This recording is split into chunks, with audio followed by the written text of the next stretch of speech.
No sé si hay Sí, doctora. alguno del grupo. Buen día, o buenas tardes, o buenas noches. Ya no, creo que estamos en medio tarde noche. Sí, doctora, estamos las tres presentes, las que vamos a poner hoy día. Perfecto. Entonces, cuando usted esté lista, Blanca, ¿no me habló? Sí, sí, Ya. doctora. Ahorita voy a Cuando, compartir entonces. cuando estén listas, empezamos entonces. No sé si se ve, doctora. ¿Ya se Sí. está viendo? Sí, se ve trastornos psicóticos, ¿no? Blanca Echazú, Sí. Alejandra Flores y Cleopatra Echeverría. Buenas noches, chicas. Buenas noches, doctora. Ya. Le voy a quitar mi audio porque en mi barrio siempre hay mucha bulla, ¿ya, chica? Ya, doctora. Buenas noches, doctora. Buenas noches, compañeros. Nosotros somos el grupo 2 y vamos a seguir con las exposiciones y vamos a presentar trastornos psicóticos. Los integrantes del grupo son Blanca Echazú, Alejandra Flores y mi persona, Cleopatra Chavarría. Siguiente, por favor. Aquí hay un breve resumen de cada uno de los trastornos psicóticos que vamos a tocar, algunos en la exposición, como por ejemplo trastorno esquizotípico, que es también llamado como trastorno esquizotípico de la personalidad, que podría considerarse una forma leve de trastorno psicótico. También el trastorno psicótico breve, que son los síntomas psicóticos que duran menos de un mes. El trastorno esquizofreniforme, que los síntomas se manifiestan durante menos de 6 meses o mayor de un mes.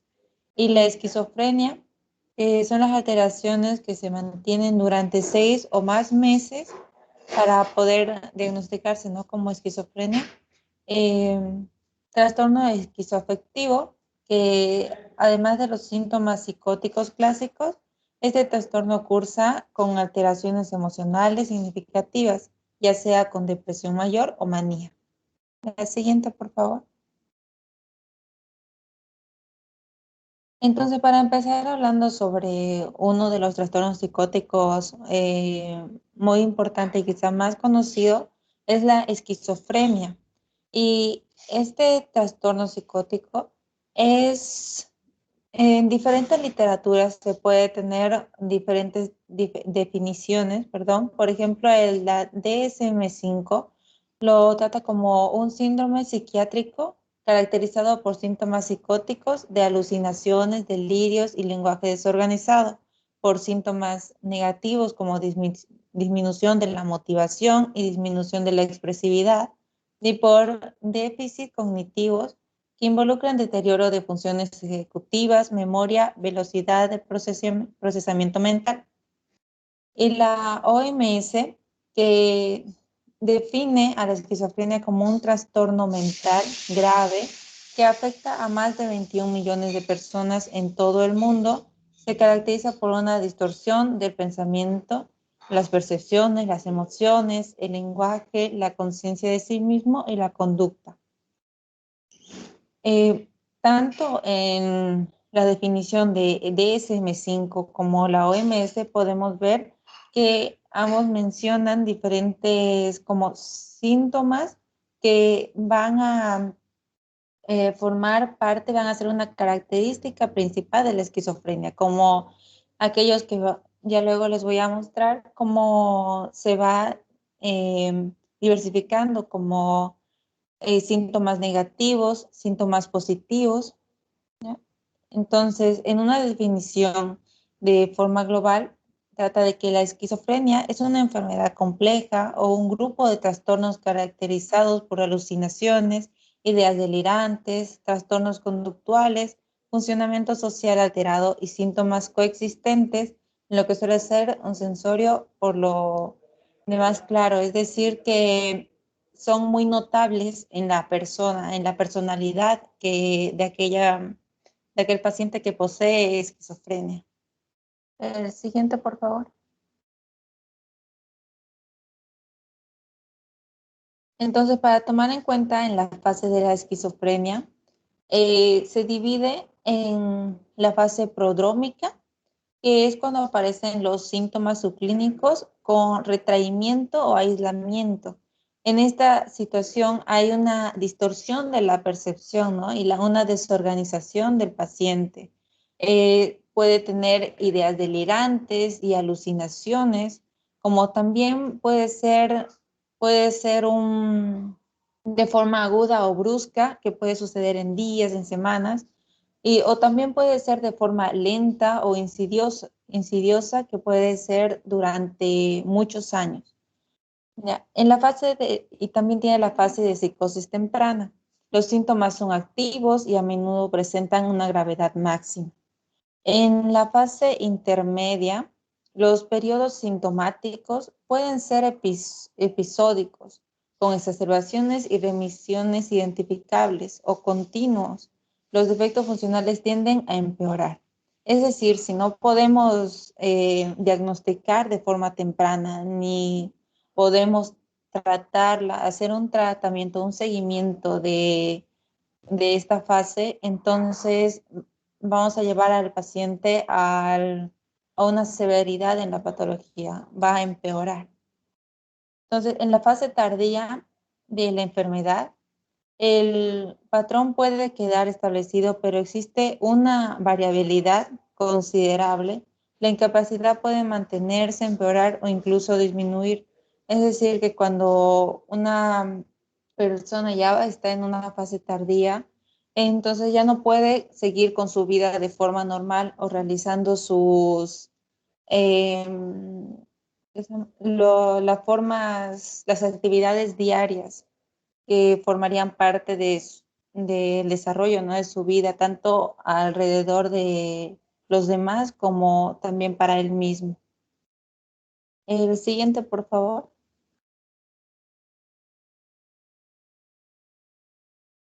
Entonces, se dice que pueden haber causas de origen genético, es decir, si hay una mayor probabilidad de que una persona pueda tener esquizofrenia, si ésta ha tenido parientes, ya sea como el abuelo o el papá que haya sufrido esquizofrenia.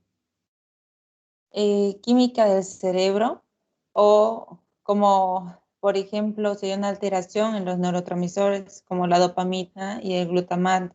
Como podemos ver en la imagen, hay un aumento de actividad en la esquizofrenia. Y también hay alteraciones en la estructura encefálica, un aumento de tamaño de los ventrículos cerebrales, un adelgazamiento de la corteza, una reducción del tamaño del hipocampo anterior. Y también una de las causas puede ser el medio ambiente, ya que la sociedad o nuestro entorno también influye en aquello que nosotros pensamos o sentimos, y por lo tanto si hay emociones demasiado fuertes y que no puede controlar específicamente la persona, entonces esto va a llegar a un colapso. Además de que también se dice que hay sustancias tóxicas que pueden llevar a que una persona sana empiece a tener alucinaciones, delirios, y pueda llevar esto a una esquizofrenia, de acuerdo a pasando diferentes fases. Entonces, sus factores de riesgo son los antecedentes familiares de esquizofrenia, los que en la historia clínica nosotros debemos poder observar, los antecedentes familiares, las, también las complicaciones durante el embarazo y el nacimiento, que pueden causar un traumatismo o un daño en el cerebro del bebé. Entonces, esto se puede traducir a un problema a largo plazo y que pueda derivarse a una esquizofrenia. Ya que hay un porcentaje menor en aquellos adolescentes o jóvenes que puedan transcurrir esta enfermedad. Sin embargo, hay una mayor incidencia, a personas que son, por ejemplo, mayores a 25, 30 años, a sufrir sobre esquizofrenia. También el consumo de drogas que alteran la mente, como las psicoactivas o psicotrópicas, en la adolescencia y la juventud. Precisamente esto es lo que le mencionaba, que van a alterar, ¿no? Y llenar de alucinaciones, delirios a los jóvenes y puede tener un impacto severo en el funcionamiento del cerebro. El siguiente, por favor. Entonces, las presentaciones clínicas, aquí se pueden ver los síntomas, como por ejemplo en la categoría de síntomas positivos, hay una distorsión de las funciones normales, como por ejemplo ideas delirantes, persecutorias, por lo general los atormenta y piensan que los siguen, los están espiando, y también ideas delirantes de referencia, como por ejemplo creen que algunas canciones, algunos pasajes de libros que están dirigidos precisamente hacia ellos o están en contra de ellos. También hay ideas delirantes de robo o de inserción de pensamiento.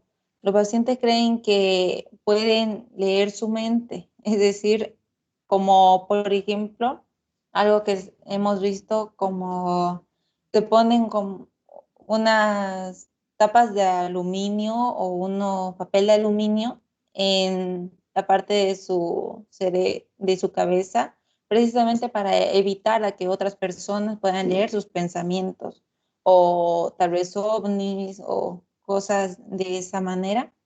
Entonces se lo puede tomar como una idea delirante de robo o de inserción de pensamiento. Esos son los síntomas Sí, positivos.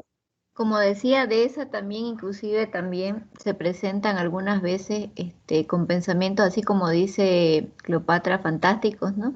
Yo tuve una paciente que decía que era una mafia internacional, que tenía controlada a varias personas, ¿no? Y hacían experimentos, otro decía, me acuerdo que eran extraterrestres, hubo un caso que decían que eran demonios, ¿no? Que lo controlaban. Entonces, este tema del robo del pensamiento en realidad es más común de lo que pensamos, ¿no? O que les insertan pensamientos, ¿no? Ellos sienten como un control de afuera, ¿no? O que les leen el pensamiento, que les están ideando las ideas, por eso se ponen tan suspicaces, ¿no? O sea que tienen esa, más que desconfianza, ¿no? Piensan que algo malo les va a pasar, como decían, ¿no? En estas ideas persecutorias, ¿no? Ellos muchas veces te dicen, estoy pasando por la calle y la gente me mira mucho, doctora. Ese señor no me deja de mirar, siento que siempre hay alguien que me persigue. Nunca le veo la cara, pero siento que hay como un hombre que se esconde, ¿no? O un bulto, dicen algunas veces, ¿no? Y la de referencia, ¿no? Como dicen, hay personas que te dicen, mira, ya no puedo ver ni la tele porque siento que me mandan mensajes, ¿no? Yo tenía un paciente que me acuerdo que hasta en la radio me decía, se burlan de mí en la radio, doctora, mandan mensajes a mi nombre burlándose de mí, ¿no? Entonces, causa mucho sufrimiento son más comunes de lo que parecen y les causan mucho sufrimiento y por eso dejan de ver, por eso muchas veces se aíslan, no salen, dejan de ver la tele, como decía Cleopatra, se ponen cosas en la cabeza, se esconden debajo de su cama algunos, ¿no? O en sus cuartos, ¿no? Entonces para evitar, ¿no? O protegerse de alguna manera. Exactamente, doctora. Ellos sienten que son atacados. El siguiente, por favor.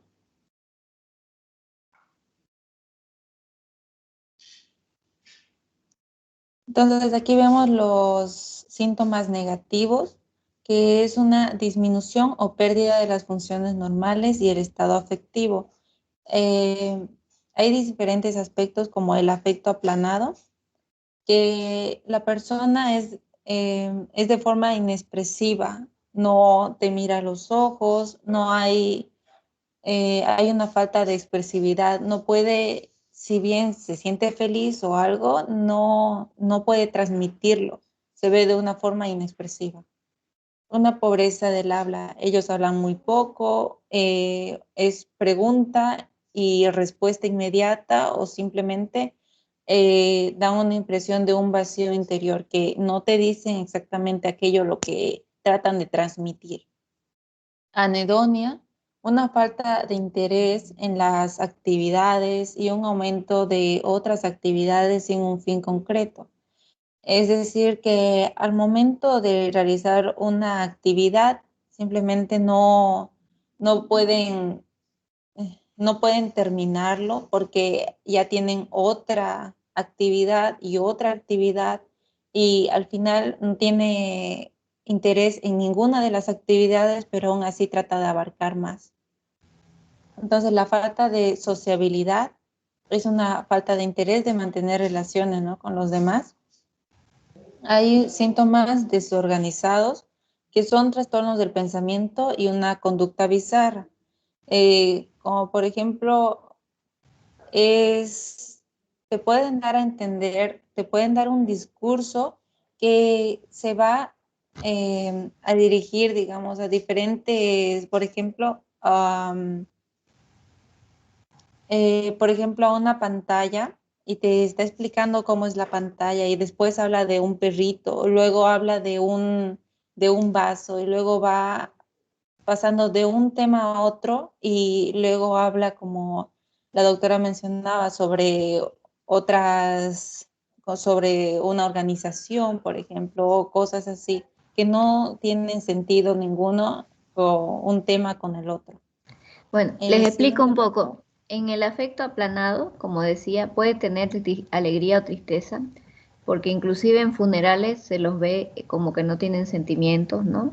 Que se puede morir alguien y el paciente tiene el afecto aplanado, o que por ahí algo hasta le da gracia, pero no lo demuestra, y después de repente algunas veces hace con jiji y uno, pero sin expresividad, y uno se queda mirándolo, ¿no? En la pobreza del habla, es un paciente que habla poco y ofrece respuestas secas.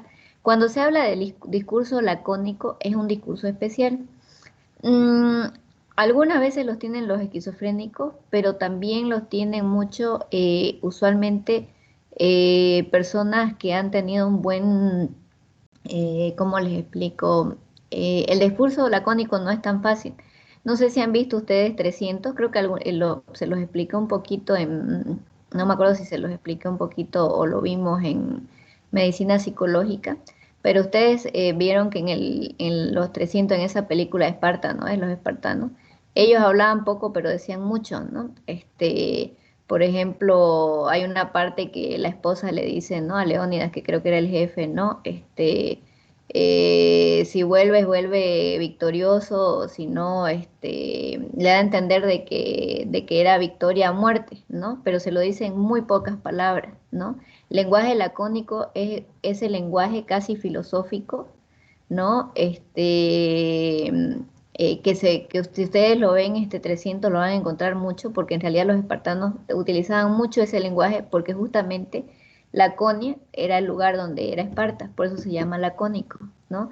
Es un lenguaje que dice mucho, pero en muy poco, y en realidad no es solamente cuando es el lenguaje pobre, ¿no? En realidad el lenguaje lacónico es un tipo de lenguaje diferente, ¿no? Porque el lenguaje pobre puede ser sí, no, pero en cambio el lenguaje lacónico expresan un poco más, pero usualmente dejan mucho como mensaje subliminal en lo que dicen, ¿no? Uno tiene que leer entre líneas, ¿no? En realidad ese es el lacónico, ¿no? Y en realidad son usualmente personas que se han enfermado y eran muy lectoras, muy inteligentes, ¿no? Usualmente porque no cualquiera maneja en realidad el lenguaje lacónico, ¿no? No se da tan común, por así decirlo, pero se da algunas veces. Ahora, la anedonia en realidad es la falta de placer, ¿no? Aunque haga o no haga actividades, porque la anedonia no solo se ve en esquizofrenia. Pueden hacer varias actividades o dejar de hacer totalmente por la falta de placer, ¿no? Pero lo que ellos te dicen es que algunas veces llegan hasta perder el placer hasta en comer, ¿no? Entonces dejan de comer porque ya no encuentran sentido ni a comer, no encuentran sentido, por ejemplo, a seguir su carrera, ¿no? Entonces, muchas veces hacen varias actividades sin sentido, otras veces no hacen nada, ¿no? Muchos esquizofrénicos, muchas veces la queja de los familiares es que no hacen nada, se quedan todo el día en su cuarto, ni se bañan, ¿no? Porque también tienen la bulia, ¿no? Que tal vez más allá lo va a comentar Cleopatra, ¿no? Que es la falta de voluntad, ¿no? Tienen como falta de fuerza, de energía. La falta de sociabilidad, ¿no? Es por la falta de interés mismo, ¿no? En mantener relaciones con los demás. Pierden mucho, como decía Cleopatra, ¿no? Esa pérdida. Pierden muchas de sus habilidades sociales y de las ganas de interactuar con la gente, ¿no? Y en la parte de los desorganizados, ¿no? Tenemos, como dice, trastornos del pensamiento y conducta. En trastornos en conducta, ¿no? Podemos tener la conducta bizarra, que es un poco más raro de lo que nosotros, por ejemplo, un paciente que se salga y orina en una botella, digamos, ¿no? Y cuando le preguntas no te da ninguna explicación, o que sale y se desnuda en medio de una lluvia, ¿no? Y no sabes por qué lo hizo, y cuando le preguntas te da una respuesta totalmente o lacónica o rara, ¿no? O no te da ninguna respuesta, ¿no? O sea, son comportamientos que son tan raros que te llaman la atención. Pero algunas veces simplemente son cambios de comportamiento, como decíamos, alejarse de la gente, volverse menos sociable, ¿no? Volverse más callado, ¿no? Esa pobreza del habla, ¿no? Tener bloqueos del pensamiento, que cuando le hablas, algunas veces te hablan y de repente cortan y se quedan callados, ¿no? Y en el pensamiento desorganizado, en realidad,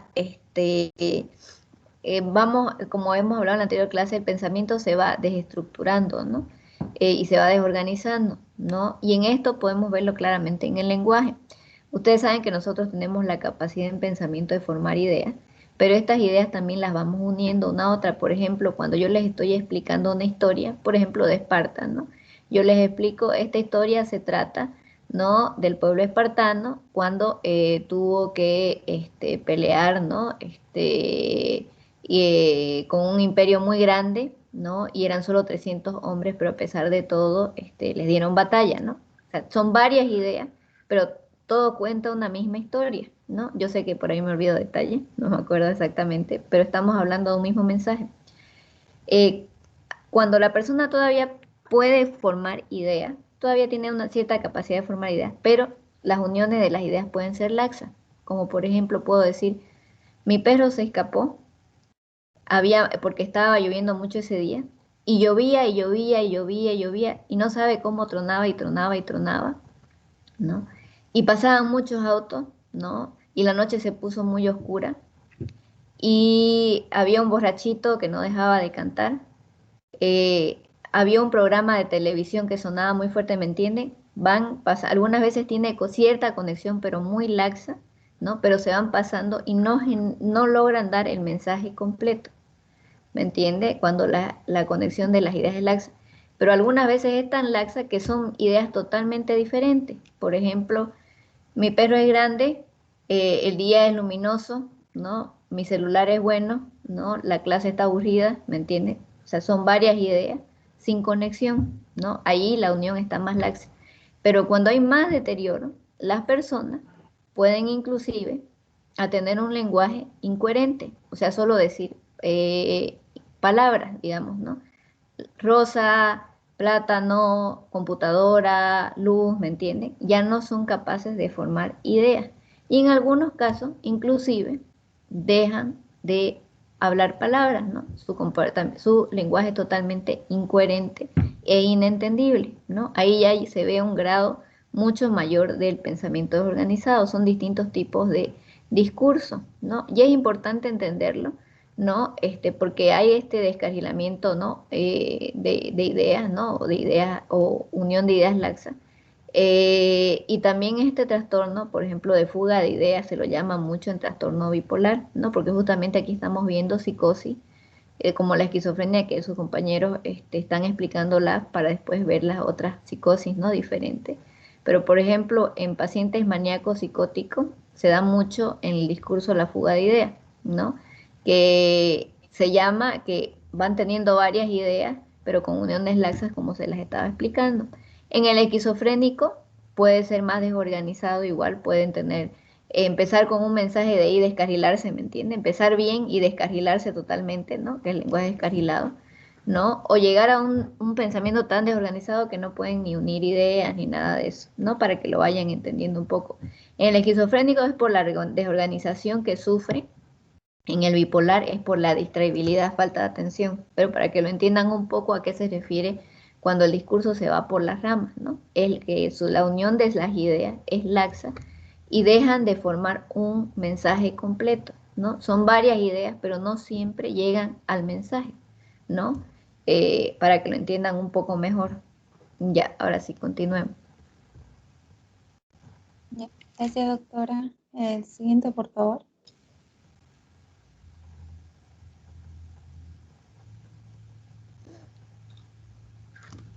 Y los síntomas cognitivos, que son el déficit en el procesamiento de la información y la resolución de problemas. Es decir, que estos pacientes tienen una falta de atención, una velocidad de procesamiento de lo que está sucediendo disminuida, una memoria de trabajo o declarativa disminuida también. Hay un pensamiento abstracto, una pobre resolución de problemas y hay una poca comprensión de las interacciones sociales. Entonces, el pensamiento del paciente puede ser inflexible y disminuye en la capacidad de solucionar problemas, entender los puntos de vista de otras personas y aprender de la experiencia. Siguiente, por favor.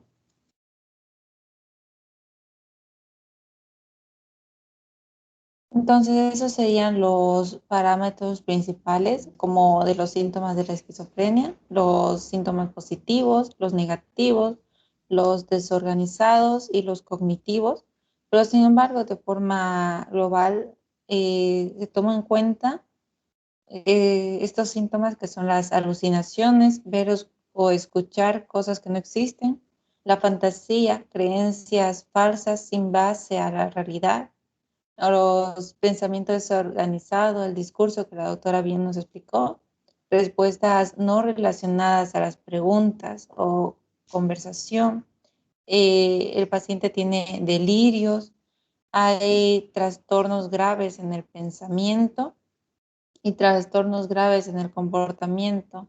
Hay desorganización, no está enfocado en un objetivo y hay una resistencia en seguir las instrucciones Sí, es que muy se le común que dan. ellos no sigan, ¿no? Otra cosa, fantasía en realidad es un tipo de delirio. Podría entrar como idea delirante de tipo fantástico, ¿no? Porque es una creencia falsa sin base en la realidad y que cuando nosotros tratemos de convencerlo al paciente, el paciente la va a defender su idea, ¿no? Entonces es un delirio, ¿no? Entra dentro de delirio, ¿no? Es lo mismo, digamos, ¿no? El pensamiento fantástico ya es otra cosa, ¿no? Que se da más en niños, ¿no? Pero las fantasías como sí son ideas delirantes de tipo fantástico.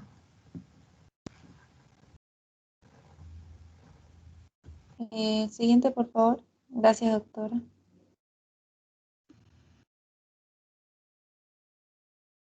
Entonces, los síntomas que son negativos y que afectan en muchas oportunidades demasiado al paciente, hay un descuido en la higiene que puede ser muy notable en el paciente. Carece de emociones, eh, sin contacto visual, un diálogo monótono, como veíamos en los síntomas negativos, depende del tipo y estos síntomas dependen tanto del tipo y la gravedad, además de la remisión de los síntomas. Es decir, que si bien tenía el día lunes tuvo alguno de estos síntomas, quizás esté sucediendo otra vez durante la semana, 2, 3 veces. Y si no tiene un tratamiento, esto puede incluso agravarse. Entonces, en los hombres comienza a principios o mediados de los 20 años, en la mujer comienza a finales de los 20 años. Esto es como unos parámetros que son que hay una gran prevalencia, ¿no? En esta clase de población para que suceda la esquizofrenia en ellos, pero también hay un empiezo como la esquizofrenia en la fase temprana que va también que puede suceder en los jóvenes o en los adolescentes, ¿no? Al momento de consumir algunas sustancias tóxicas, ¿no? Para su cuerpo que pueden afectar el cerebro, el funcionamiento del cerebro. El siguiente, por favor.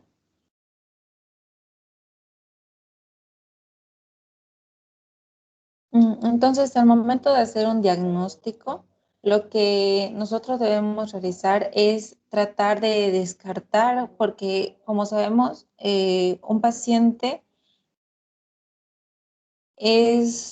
debemos verlo de forma completa. Es decir, si viene a nuestro consultorio y vamos a hablar sobre algo que usted está sucediendo en su cuerpo, tanto ya sea orgánico, también debemos tomar en cuenta sus emociones, el pensamiento, como también mencionábamos la transferencia y cotransferencia, ¿no? Con el paciente.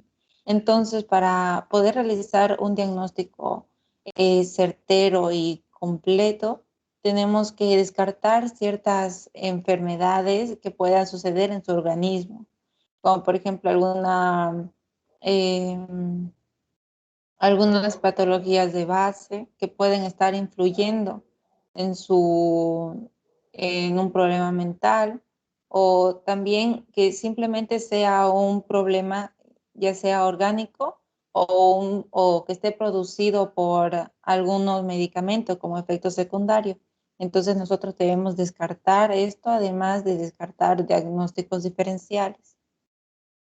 Debemos realizar una exploración física, debemos tratar de buscar análisis, pruebas de detección por si tiene alguna otra patología de base. Debe hacerse una evaluación psiquiátrica completa del paciente y también tomar en cuenta mucho la historia clínica, ya sean en los parámetros principales como los antecedentes personales, los antecedentes familiares, los cuales nos van a ayudar a hacer un diagnóstico más dirigido hacia una patología o un trastorno mental, como es la esquizofrenia. Entonces, en el criterio diagnóstico, de acuerdo al CIE-10, hay unas pautas para el diagnóstico, que es la presencia como mínimo de un síntoma muy evidente o dos o más, si son menos evidentes de cualquiera de los grupos de A al D, o síntomas de por lo menos dos de los grupos del E al I, claramente presentes a la mayor parte del tiempo durante el periodo de un mes o más. Esto es en el DSM-5. El siguiente, por favor.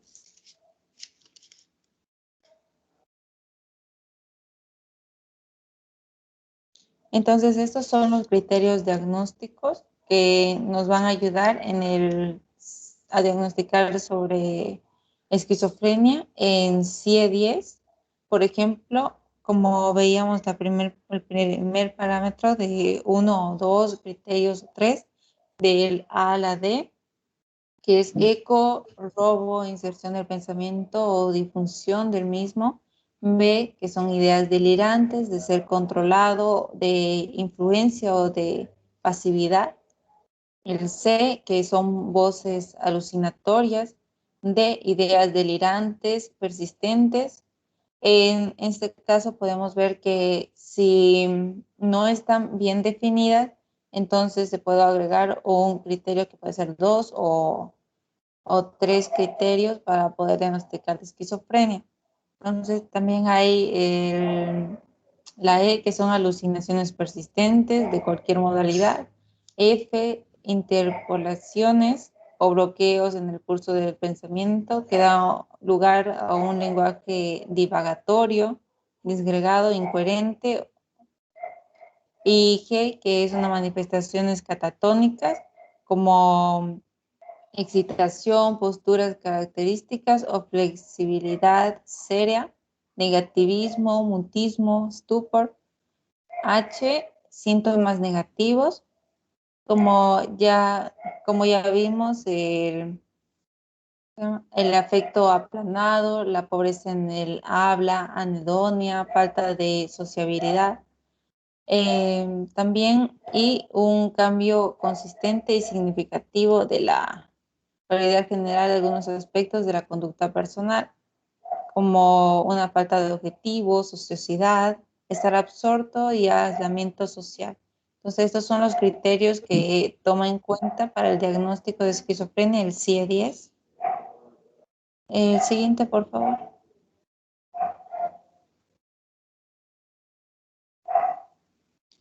Y estos son uno de los criterios diagnósticos del DSM-5, que es la presencia de al menos dos de estos ítems que, que deben estar presentes durante una porción del tiempo clínicamente significativo durante el periodo de un mes. Es decir, que se va a hacer un seguimiento durante un mes para poder observar si hay, como el primer ítem, delirios, el segundo, alucinaciones, una habla desorganizada para el tercero, el cuarto, comportamiento extremadamente desorganizado o catatónico, y 5, síntomas negativos. Entonces, si hay al menos uno de estos ítems, se tiene que considerar, o dos o tres, la severidad de que está diagnosticándose, ¿no?, que la paciente padece de esquizofrenia. También se ha descartado el trastorno esquizoafectivo. También es un criterio que primero se debe descartar este trastorno, y también el trastorno depresivo o bipolar con características psicóticas, para poder tomar en cuenta de que al tener estos ítems y al momento de descartar, entonces podemos eh, presenciar que el paciente puede padecer de esquizofrenia. También los signos continuos de la alteración persisten durante un periodo de al menos 6 meses, que debe incluir al menos un mes de síntomas. Los síntomas prodrómicos a menudo preceden a la fase activa, es decir, durante el momento activo donde está sucediendo la enfermedad es cuando se van a demostrar los síntomas. Siguiente, por favor.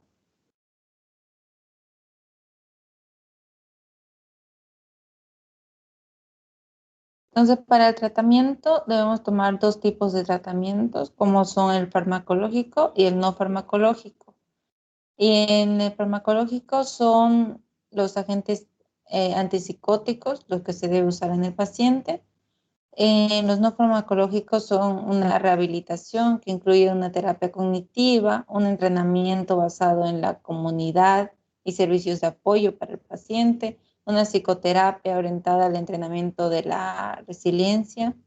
Lo que debemos tratar de buscar es de que es poder visualizar en qué fase se encuentra la esquizofrenia para poder tratarla.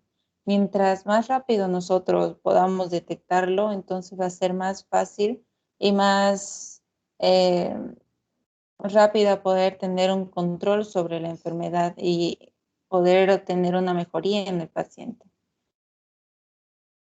Entonces, el tiempo entre el inicio de los síntomas psicóticos y el primer tratamiento se correlaciona con la rapidez de la respuesta al tratamiento inicial y la calidad de la respuesta al tratamiento. El tratamiento farmacológico se continúa durante al menos 1 o 2 años después de un primer episodio. El siguiente, por favor. Entonces, debemos tomar en cuenta para saber si hay un buen pronóstico en el paciente estas características: si hay una buena funcionalidad premórbida, es decir, si es un buen estudiante o si tiene algún currículo importante, porque como sabemos, las personas que padecen de esquizofrenia tienden al aislamiento, ¿no?, a una falta de sociabilidad. Entonces, al momento de tener un currículum o ser buen estudiante, todo está demostrando de que puede desarrollarse en su, en el medio ambiente, ¿no? En, en la parte académica, por ejemplo. Si es que la enfermedad se tiene que tomar en cuenta si la enfermedad ha iniciado de forma tardía o brusca, se tiene que determinar para poder optar por un mejor tratamiento para el paciente. Se debe tomar en cuenta también los antecedentes familiares de trastornos de estado de ánimo distintos de la esquizofrenia.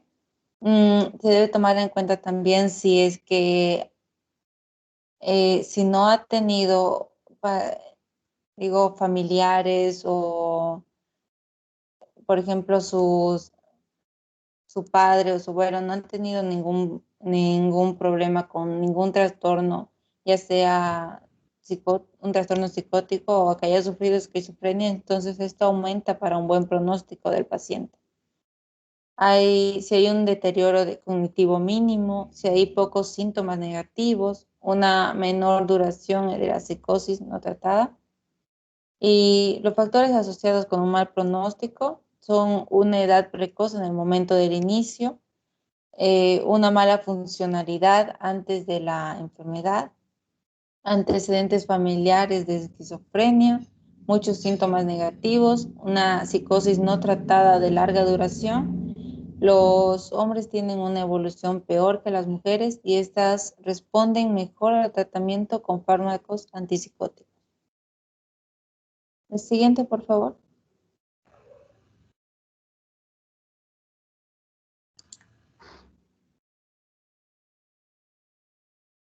Entonces, el trastorno esquizofreniforme es el trastorno que va a durar menos de 6 meses. Le faltó por error una Sí. Z y una O. Es esquizofreniforme. O sea que tiene Sí. forma de esquizofrenia. Sucede antes de los 6 meses y esto por lo general puede agravarse hasta llegar hasta la esquizofrenia. Entonces es un término utilizado por primera vez en 1939 por Gabriel Langenfeld para describir un trastorno psicótico breve, pero sin embargo se ha dividido de esta definición y se lo trata como un trastorno psicótico agudo.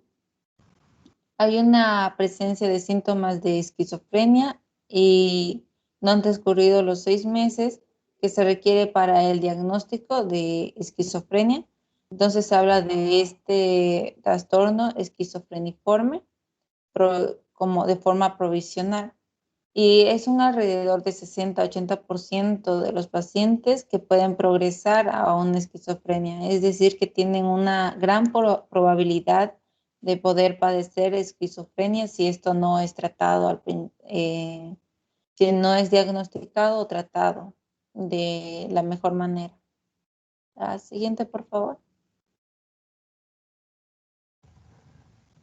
Hay dos tipos de de trastorno esquizofreniforme, que es el tipo depresivo, que se aplica una categoría únicamente cuando en los síntomas del paciente hay episodios depresivos mayores.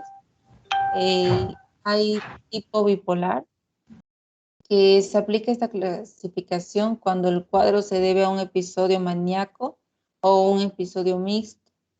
Y estos tipos no pueden ser eh, pueden ser confundidos también se llama con los trastornos más grandes como es esquizoafectivo, por ejemplo, que ya luego ¿se llama?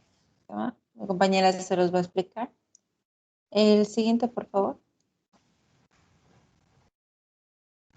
Entonces, las causas, de la misma manera que la esquizofrenia va a tener también factores biopsicosociales, el factor genético, pero en este caso pueden surgir unas alteraciones en las vías dopaminérgicas, puede haber una hiperexcitación gracias a la dopamina que va a traducirse en alucinaciones, o también concretamente en la mesolímbica o mesocortical, Y esto va a dar como resultado una hipoactivación que va a dar igual a un aumento de los síntomas negativos, como de la misma forma que en esquizofrenia, también es un afecto aplanado, una anedonia, una pobreza del habla, una falta de sociabilidad. El siguiente, por favor.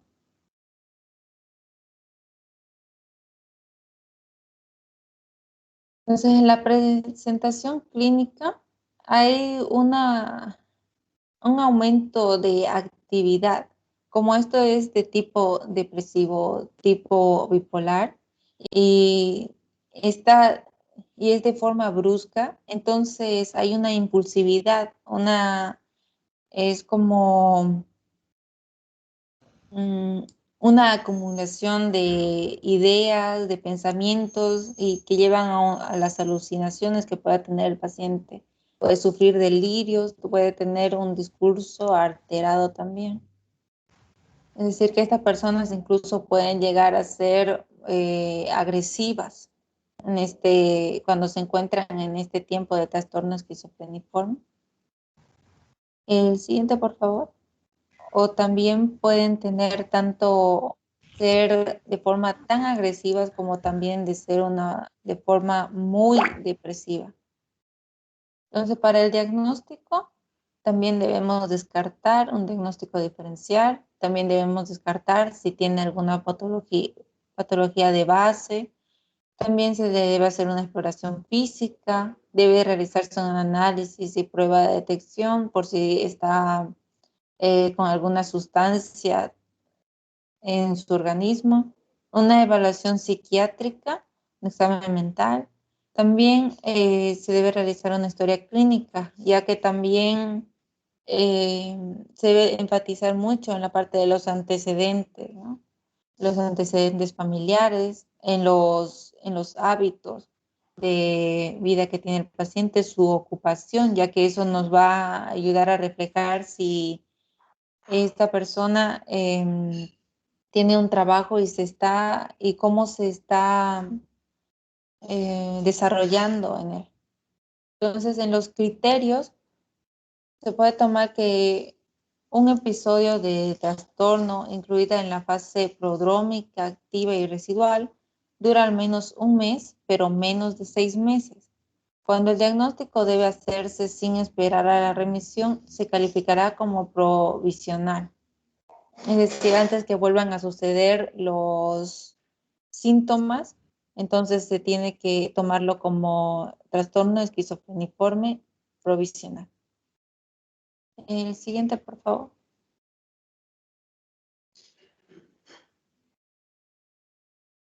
Estos son los criterios diagnósticos de DSM-5 que toma en cuenta 4 criterios, que es el A, durante una parte significativa del tiempo, durante el periodo de un mes, debe tener estos 5 ítems, que es delirios, alucinaciones, un discurso desorganizado o también un comportamiento muy desorganizado o catatónico y síntomas negativos. En el criterio B, un episodio de trastorno dura como mínimo un mes, pero menos de 6 meses, porque cuando pasa de los 6 meses, entonces ya se lo toma como esquizofrenia. Pero si aún se espera, digamos, la remisión de los síntomas, entonces se toma como provisional. Entonces, el criterio C, se descarta también trastornos esquizoafectivos o trastornos depresivos o bipolar con características psicóticas, porque por 2 razones, que no se han producido episodios maníacos o depresivos mayores de forma concurrente con los síntomas de la fase activa. O 2, que es si se han producido episodios del estado de ánimo durante los síntomas de fase activa o han estado presentes durante una parte mínima de la duración total de los periodos activos y residual de la enfermedad. Entonces, el criterio D el trastorno no se puede atribuir a los efectos fisiológicos de una sustancia, una droga o un medicamento u otra afección médica para poder diagnosticar de que es un trastorno esquizofreniforme. El siguiente, por favor. Entonces, en el tratamiento es de la misma manera que en la esquizofrenia se debe tomar tanto la parte farmacológica como tratamiento no farmacológico. En la no farmacológica es una terapia psicológica. Se debe tener en cuenta que tras la vivencia de un brote psicótico, una estimulación excesiva puede ser perjudicial inicialmente. Por lo tanto, esto debe ir de forma gradual para que no sea no impacte demasiado en el paciente y no haga que el paciente puede sentirse o atacado o sentirse inquieto. Entonces, la parte de tratamiento farmacológico se debe recetar o administrar neurolépticos con el fin de combatir la sintomatología positiva, por lo general recomendándose el uso de atípicos debido a sus menores efectos secundarios. El siguiente, por favor. Entonces, para tomar en cuenta el buen pronóstico del paciente, debe tener 2 o más de los siguientes ítems. Uno, el inicio de síntomas psicóticos acusados dentro de las primeras 4 semanas de primer cambio importante en el comportamiento o en la actividad habitual. Una confusión o perplejidad a lo largo del episodio psicótico, una buena actividad social y laboral premórbida, una ausencia de aplanamiento o embotamiento afectivo, y el mal pronóstico sería precisamente aquellos que tiene menos de uno o ninguno de estos ítems. Entonces se puede considerar de que tiene un mal pronóstico, además de que se debe aumentar de que sí hay la existencia de antecedentes familiares y de que algunos de sus familiares haya tenido algún tipo de trastorno psicótico, entonces se puede aumentar la posibilidad de que haya un mal pronóstico para el paciente. El siguiente, por favor.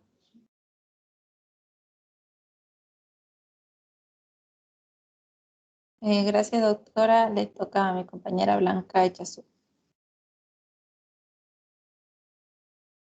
Buenas noches, doctora. Buenas noches, compañero. Bueno, mi nombre es Blanca Chazú y continuando con el tema voy a hablar acerca de trastorno esquizoafectivo.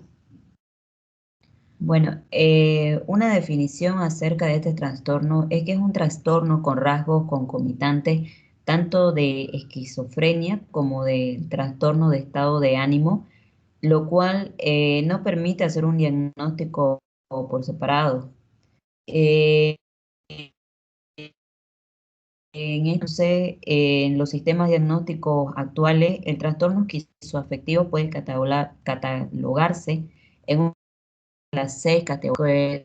Podemos ver en esta pequeña tabla de aquí, podemos ver las categorías de las 6 categorías del trastorno esquizoafectivo, que pertenece a los que son los pacientes con esquizofrenia con síntomas de estado de ánimo, pacientes con trastorno del ánimo con síntomas de esquizofrenia, pacientes con trastorno del estado de ánimo y esquizofrenia, pacientes con una tercera psicosis no relacionada con esquizofrenia o un trastorno de estado de ánimo, pacientes cuyo trastorno es un continuo entre la esquizofrenia y un trastorno de estado de ánimo, y por último, los pacientes con alguna combinación de las categorías mencionadas. Dentro de la epidemiología y etiología es que el trastorno esquizoafectivo del tipo depresivo, porque ya voy a explicar más adelante los dos subtipos que hay, es que el tipo depresivo es el más frecuente en los adultos mayores. Trastornos esquizoafectivos del tipo bipolar, que ese es el otro subtipo, se presentan más a menudo en adultos jóvenes. En realidad, se menciona que hay una prevalencia menor más en hombres que en mujeres, sobre todo ya que tiene mayor prevalencia en mujeres casadas. La edad de inicio en las mujeres es mayor que la de los hombres, al igual que la esquizofrenia. En la etiología, los pacientes pueden ser mal diagnosticados. Los pacientes con trastornos esquizoafectivos tienen mejor pronóstico que aquellos que sufren esquizofrenia y peor para aquellos con trastornos del estado de ánimo. Ahora hablando de los diagnósticos, signos y síntomas, es que se van a observar signos y síntomas de esquizofrenia junto con episodios maníacos o depresivos. Por ejemplo, en la tabla podemos observar los signos y síntomas que nos mencionan acerca de los síntomas del estado de ánimo que incluye episodio depresivo, maníaco o puede ser mixto también, ¿no? En combinación con síntomas de esquizofrenia. También que se pueden presentar delirios o alucinaciones junto con síntomas del estado de ánimo durante 2 semanas. El componente anímico está presente durante la mayor parte, alrededor de la mayor del 50% del total de la enfermedad, y no se debe diagnosticar un trastorno esquizoafectivo si los síntomas en este caso son causados por abuso de alguna sustancia, que puede ser alguna droga o alguna afección médica secundaria, ¿no? Dentro del diagnóstico diferencial se puede considerar cualquier afección médica, psiquiátrica o relacionada a fármacos que pueden desencadenar síntomas psicóticos o anímicos. Hablando de la evaluación y pronóstico, un mal pronóstico se asocia con antecedentes familiares positivos para esquizofrenia. Responden con más frecuencia, esto ya hablaríamos del tema de tratamiento, ¿no? Al litio, y tienen menos probabilidades de mostrar deterioro que las personas con esquizofrenia.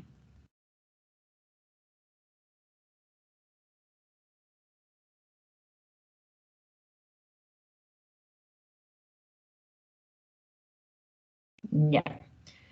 En realidad, en este caso acerca del pronóstico, es que los pacientes que tengan un predominio de síntomas afectivos tienen un mejor pronóstico que aquellos que tengan predominio de síntomas esquizofrénicos, ya que tienen un peor pronóstico. Ahora en el tema del tratamiento se emplean lo que son los antidepresivos o antimaniáticos en combinación con fármacos antipsicóticos para controlar la sintomatología. Otros fármacos que son indicados, ¿no? Para este tipo de trastornos son los inhibidores selectivos de la recaptación de la serotonina, que pueden utilizarse como fármacos de primera línea, como la sertralina, la fluoxetina.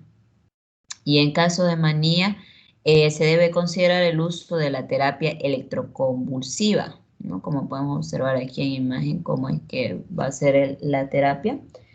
Y que también estos pacientes como tema de tratamiento que ya formaría parte de la parte psicosocial, ¿no? Que se pueden beneficiar con una combinación de terapia familiar, capacitación de habilidades sociales y por supuesto una rehabilitación cognitiva. Siempre la terapia electroconvulsiva, en la mayoría de los trastornos, nunca es de primera línea, ¿no?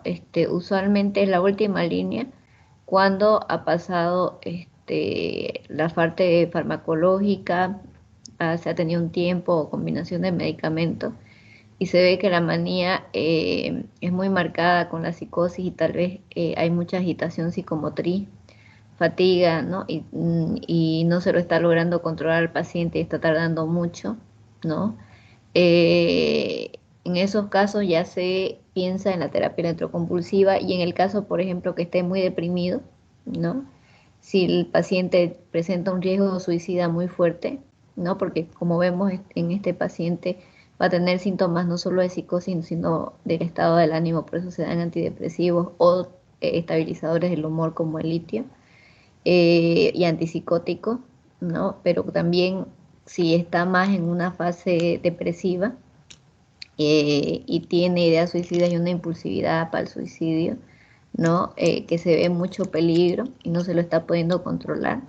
Entonces, en ese caso también se empieza la terapia electroconvulsiva, ¿no? En impulsividad, cuando hay riesgo de vida, ¿no? Cuando en la manía está muy agresivo, muy disfórico y es agresivo con los demás y con él mismo, o cuando hay riesgo suicida en la depresión. En esos casos, ¿no? Porque evidentemente la terapia electroconvulsiva, como dice la historia, en realidad es muy buena, se abusó, ¿no? Por eso dañaba mucho. Como veían que reaccionaba y no tenían medicamentos, entonces hacían todo el tiempo, entonces hasta llegar a afectar. Si se usa bien, si no se la usa demasiado, si se la usa en casos de emergencia, si se sabe cómo hacerla y en qué caso, y se usan los aparatos adecuados, ¿no? Que usualmente tiene la capacidad, o sea, la descarga eléctrica es como de una pila, ¿no? O sea, antes también no había como que ese control de la cantidad de electricidad que se necesitaba para estimular, ¿no? Y ahora se ha visto que es baja, ¿no? No se necesita una gran cantidad eléctrica en realidad, ¿no? Se usan con anestesia, el paciente no lo recuerda, ¿no? Hasta sin anestesia el paciente no lo recuerda, pero se prefiere con anestesia obviamente. Aunque la convulsión, porque esto produce convulsión, es más suave, ¿no? Pero eso también ayuda a que no haya fracturas, ¿no? Posibles mordidas, también se ponen protectores bucales, ¿no? En la terapia electroconvulsiva.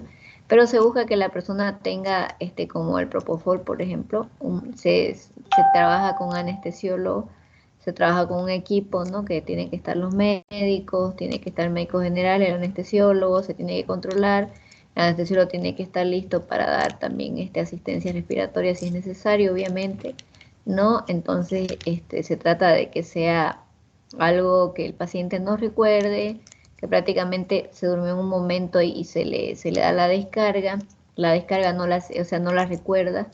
Eh, y la convulsión es mucho menos que sin anestesia, ¿no? Y se hacen de unas 4 a 5 usualmente terapias a la semana, pero no todos los días, que eso también era un error. Se da 1 a 2 días de descanso, ¿no? Y usualmente es muy efectiva, especialmente para impulsividad suicida, ¿no? Cuando ya se han tomado todas las precauciones, pero la persona tiene un muy alto riesgo de cometer suicidio, ¿no? Y se lo ha pedido en varias oportunidades y se lo ha tenido que amarrar y aún así la persona insiste y insiste, ¿no? Y hay mucho riesgo. Y en el caso de una manía en que la persona se ponga agresiva, inclusive haga daño, se haga daño, también ahí es donde se da, ¿no? Pues con se usa anestesia, ¿no? Para calmarlo, ¿no? Y se hace la terapia y sí va mejorando. Antes se pensaba que se tenía que quitar toda la medicación, ¿no? Para hacer la terapia, pero ahora se ha visto que más bien esto abre los canales, ¿no? E inclusive la medicación entra mucho mejor y todos los tratamientos van mejor, inclusive en conjunto con la terapia electroconvulsiva, pero como les digo, nunca la terapia electroconvulsiva, ustedes pueden revisar en todas partes y en todas las guías internacionales, es de primera línea, ¿no? Siempre es la última línea cuando ya no se encuentra salida y se la debe hacer adecuadamente, pocas sesiones y de preferencia con un equipo multidisciplinario, ¿no? Con un buen equipo, ¿no? Adecuado, moderno, que también esté a la enfermera, todo, ¿no? Y un trato humanizado más que todo, ¿no? No es como vemos, ¿no? Porque el paciente sin anestesia, evidentemente la convulsión es bastante evidente, aunque dura unos minutos, ¿no? Igual hace efecto, pero hay que agarrarlo al paciente porque se puede fracturar, entonces hay que agarrarlo de los miembros, no hay que agarrar el esternón, hay que poner un protector bucal, no, es mucho menos riesgoso y por eso el protocolo usado no es con anestesista, no. Y como les digo, en última línea, ¿no? Donde la convulsión es casi, no necesita ni agarrárselo al paciente porque es muy leve, ¿no? Y el paciente no tiene un trauma realmente, ¿no? Porque prácticamente se entra, se le pone el suero, se lo duerme, ¿no? aunque no se le ponga anestesia, los pacientes no recuerdan la terapia, eso es una de las cosas paradójicas, pero obviamente lo que pueden sentir mucho miedo, ¿no? Al ver que le están poniendo, pues, ¿no? Los, este, se me fue la palabra, los electrodos, ¿no? Y de sentir algo, pues, ¿no? Como cualquier ser humano va a tener uno miedo, ¿no? Entonces, con la anestesia se la duerme y la persona solo se acuerda que se despierta, se le da el apoyo respiratorio usualmente y despierta algunas veces un poco desorientado, pero con la anestesia en realidad despierta más sedado, ¿no? Y es lo mejor, ¿no? Porque evitamos, ¿no? El miedo, evitamos una posible fractura, evitamos que la persona se levante desorientada y por eso se ponga algunas veces muy confusa y quiere escaparse porque puede pasar eso sin anestesia, ¿no? Evitamos muchas cosas y también hay que valorar que la persona no tenga fracturas, que no tenga osteoporosis, que no sea muy mayor, que no tenga problemas respiratorios, ¿no? Porque esas personas lastimosamente no se les hace, obviamente a personas muy mayores no se les hace, ¿no? Por eso le digo, nunca es primera línea, es importante que lo sepan, ¿no? Para que entiendan un poco, ¿no? De la terapia electroconvulsiva, que sí tiene muchos beneficios, sí es muy buena, es muy rápida, lo saca a los pacientes bipolares y esquizoafectivos y psicóticos muy rápido, y a las ideaciones suicidas las saca volando, ¿no? Que yo he visto, inclusive en casos de abusos sexuales, que las pacientes no querían para nada, que les ayudó bastante, ¿no? En claro, en abusos que han sido muy feos, ¿no? También, ¿no? Da a pensar, ¿no? Que es muy difícil, pues, manejar ese paciente, por más que sean los protocolos de estrés postraumático específicos para abuso. Hay abusos y abusos, ustedes entienden, ¿no? Entonces, en esos casos también se puede usar, ¿no? La terapia electroconvulsiva, ¿no? Pero siempre de última línea, ¿no? Eso es súper importante que se les quede, ¿no? Por todas las cosas que les he explicado, ¿no? Y por la historia también, ¿no? Que también da miedo, la gente la ve mal, ¿no? La estigmatizan, ¿no? O sea, se usó mal, ¿no? Se usó demasiado, ¿no? Mal usada obviamente puede generar pues deterioro y problemas de memoria, ¿no? Entonces, bien usada no causa ninguno de estos, pues, ¿no? Pero ese es el tema que se tuvo que aprender lastimosamente con gente, ¿no? Entonces, pero inclusive los movimientos de antipsiquiatría la llegaron a hacer prohibir en Argentina un tiempo, ¿no? Y ahora ya se permite de nuevo legalmente, pero siempre tomando en cuenta estos aspectos que yo les estoy comentando, ¿no? Pero evidentemente es una terapia que si ustedes se la mencionan, y ustedes ven películas y otras cosas, obviamente les pone la piel de gallina a más de uno, pues, ¿no? Y con mucha razón, ¿no? Por la historia que tiene. Bueno, podemos continuar. No sé si tiene todavía algo más, si falta algún trastorno. Sí, doctora, en realidad continúo yo y después continúa Perfecto, Alejandro. perfecto. Ya, doctora, gracias. Ya. Bueno, continuando con el tema, voy a explicar acerca de lo que es el trastorno delirante.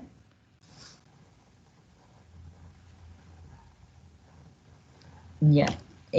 Bueno, la definición, un concepto sería que es un trastorno en el que la manifestación principal es un delirio eh, no extravagante, puede ser también fijo e inquebrantable. Los delirios suelen ser situaciones que son posibles en la vida real, como por ejemplo el ser perseguido, que es uno de los tipos de delirio, estar infectado o ser amado a la distancia. Los delirios extravagantes se consideran imposibles como el de ser inseminado por un extraterrestre, ¿no? Ya.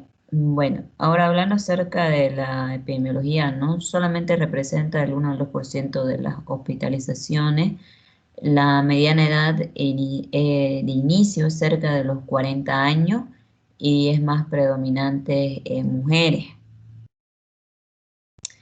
Ya, ahora una de las partes de la etiología es que puede ser de causas genéticas, biológicas o psicosociales. En la parte genética, en realidad los estudios genéticos indican que el trastorno delirante no es una etapa temprana de la esquizofrenia y el riesgo de sufrir un trastorno del estado de ánimo no aumenta con el parentesco de primer grado. Ahora, dentro de las causas biológicas, las alteraciones neurológicas, perdón, más frecuentes afectan el sistema límbico y los ganglios basales, pero también puede surgir como respuesta a la estimulación del sistema nervioso periférico, como por ejemplo una parestesia percibida como rayos provenientes del exterior, digamos. Y dentro de las causas psicosociales, tales como el abuso físico, ¿no? O emocionales, por ejemplo, que se pueden dar en los niños, el aislamiento social y también la soledad.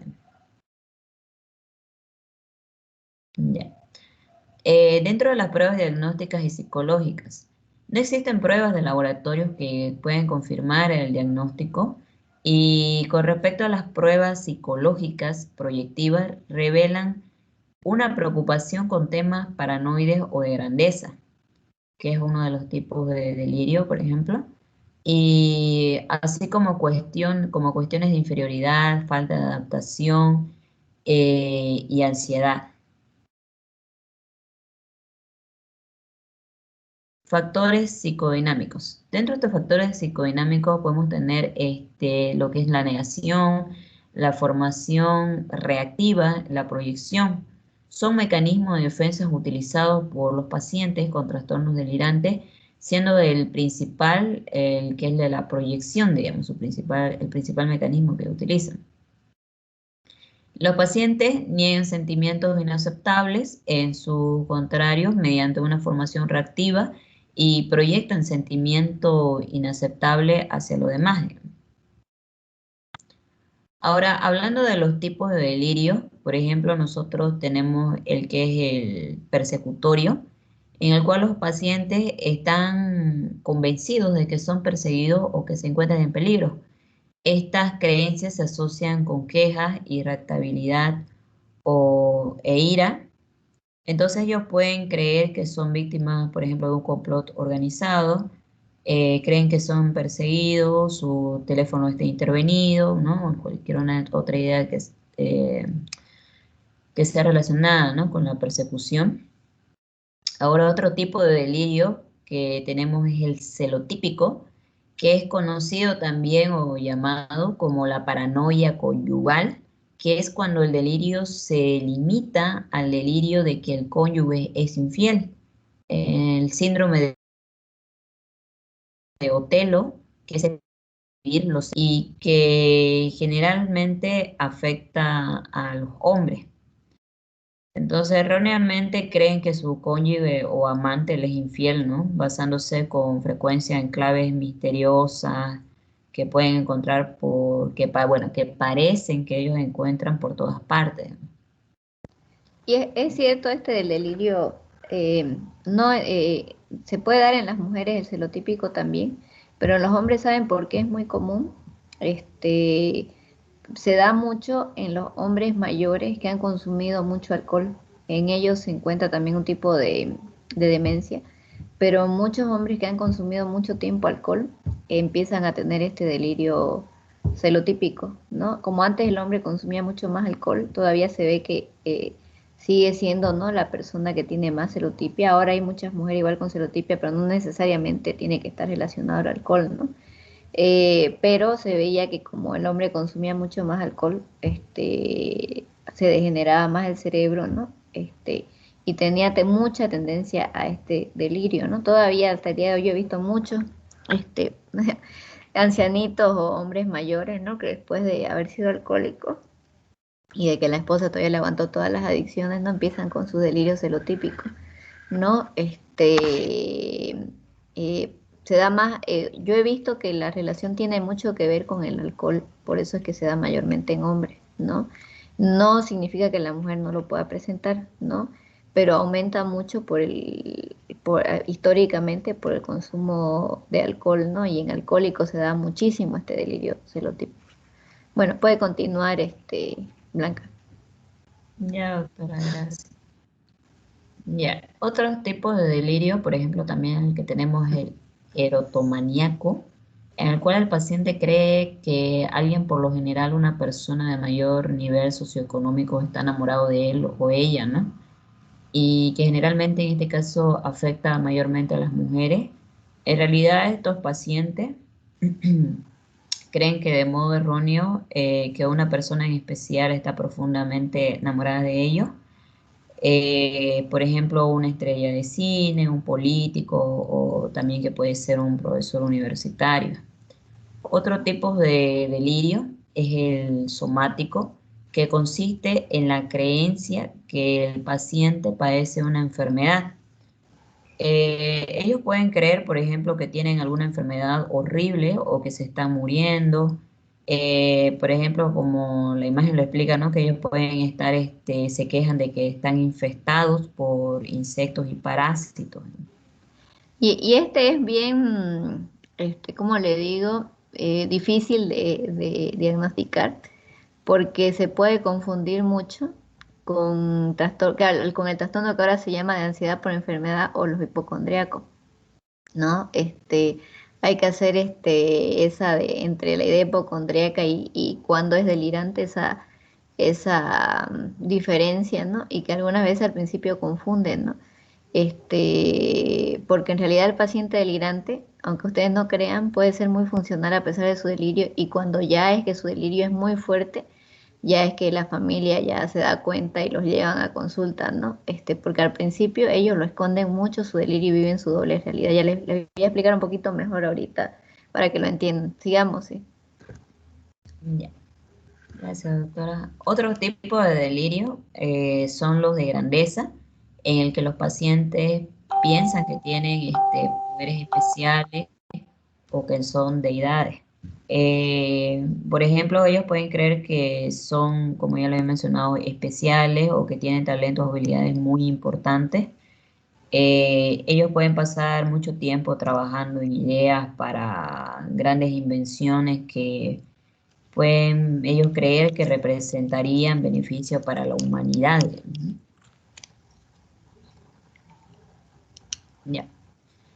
Ahora un diagnóstico diferencial, ¿no? Que sería dentro de lo que es el trastorno psicótico debido a afección médicas con delirio. En este caso podemos ver las alteraciones que pueden simular el trastorno delirante que se puede dar en las enfermedades de Parkinson, Alzheimer, los tumores, el hipotiroidismo y esclerosis múltiple.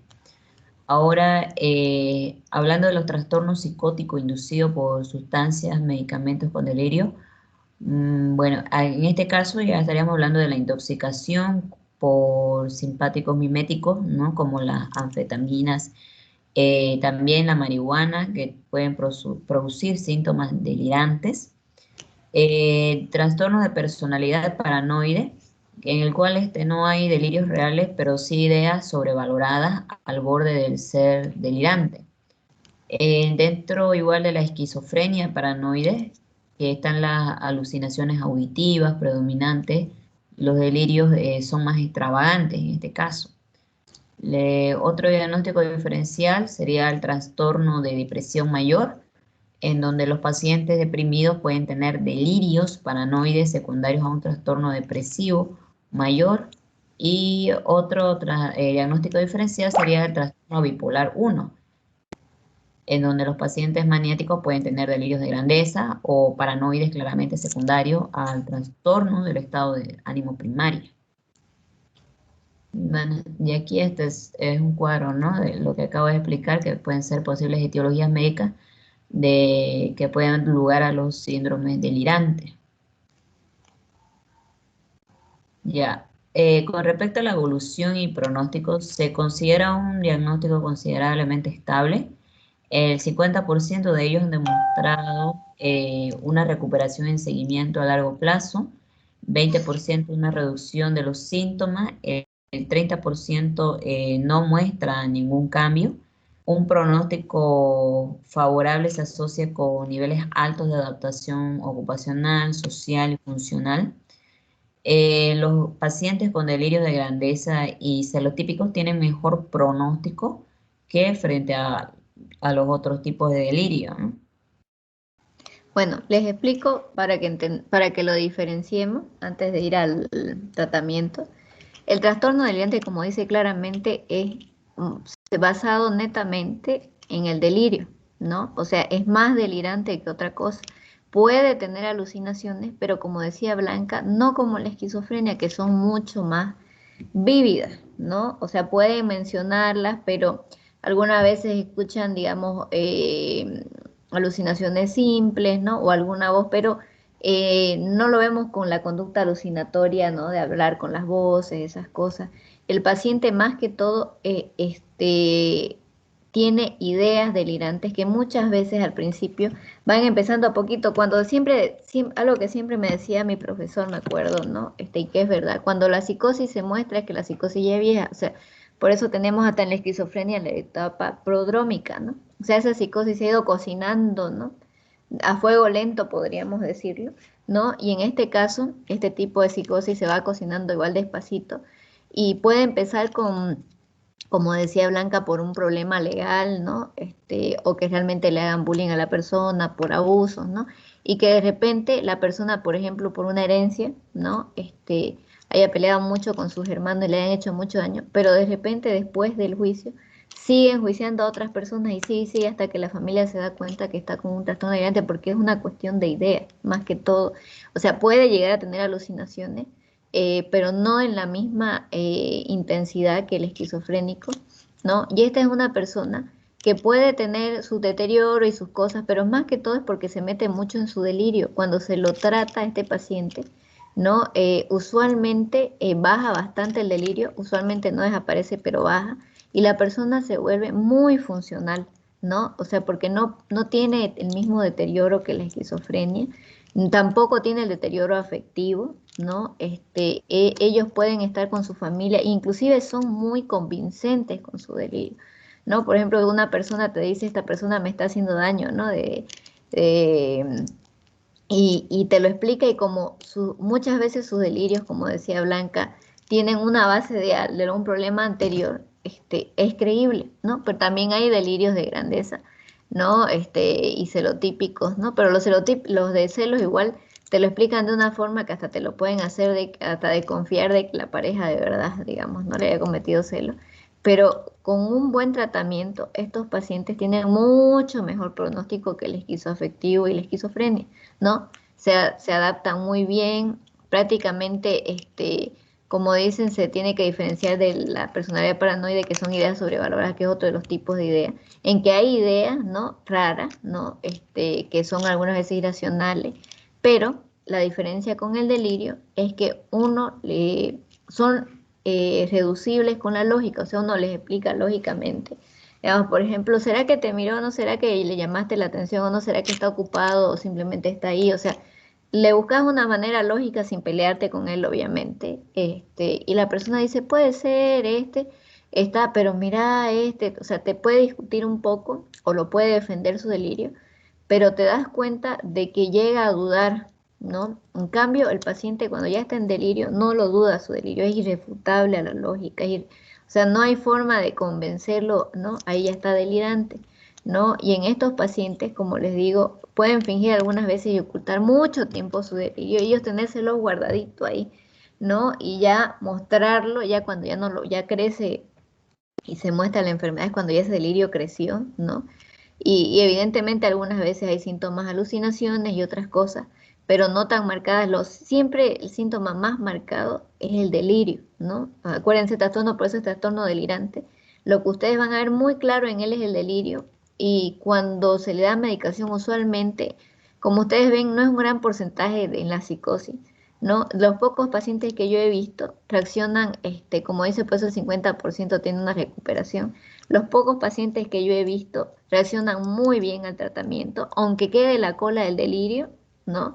Ellos pueden trabajar, seguir con su familia. Teníamos, me acuerdo, una señora que ella vivía usualmente, era una excelente madre, trabajaba, inclusive creo que fue madre soltera, lo crió a su familia y todo, pero algunas veces descuidaba a la familia, dejaba la medicación, ¿no? Como ella era madre soltera, entonces los hijos algunas veces los descuidaba a ella porque se le metía sus ideas, dejaba la medicación y se les escapaba y cuando ya nos llegaba con el pelo sucio, como casi parecía rasta de la falta de baño, ¿no? Con ropa de indigente, ¿no?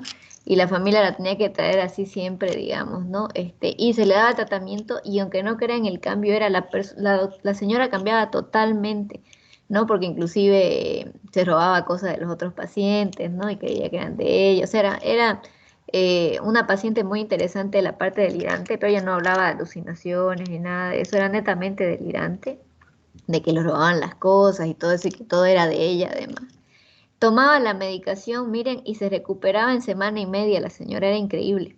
Y de ahí se empezaba a bañar, se empezaba a cambiar, era amiga de todo el mundo, era una paciente sumamente amable, se disculpaba pues, si había dicho algo, se disculpaba por su ropa, o sea, y realmente salía y ella estaba bien por 2, 3 años, 4, 5, o sea, sus recaídas usualmente eran cada 4 o 5 años, ¿no?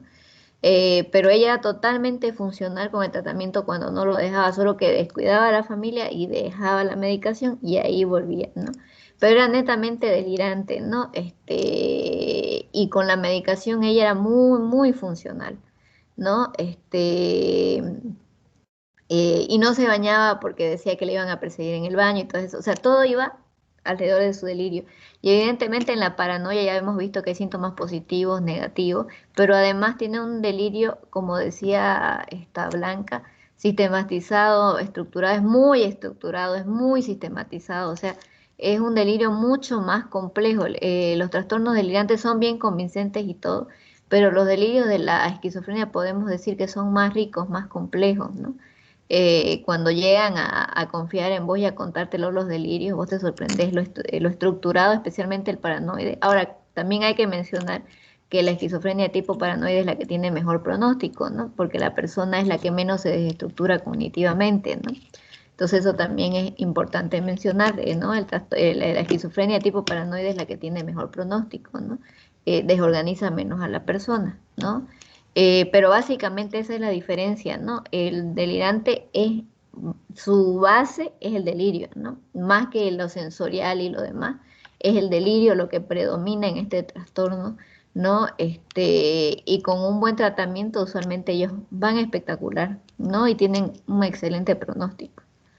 Bueno, creo que faltaba uno o dos, no me acuerdo que... Sí, doctora, podríamos continuar la siguiente Sí, clase. vamos a tener que continuar porque ya es hora, ¿no? Sí, Ya. sí. Como este tema es largo, está bien, ¿no? Pero se tiene que entender bien para que lo diferencien y vean que no todo es esquizofrenia. Bueno, gracias chicos, que tengan buenas noches, hasta luego. Gracias, doctora. Ya, Hasta doctora. luego. Hasta luego, que les vaya bien. Hola, doctora. Gracias, Hasta doctora. luego, ya, hasta Hasta luego. luego.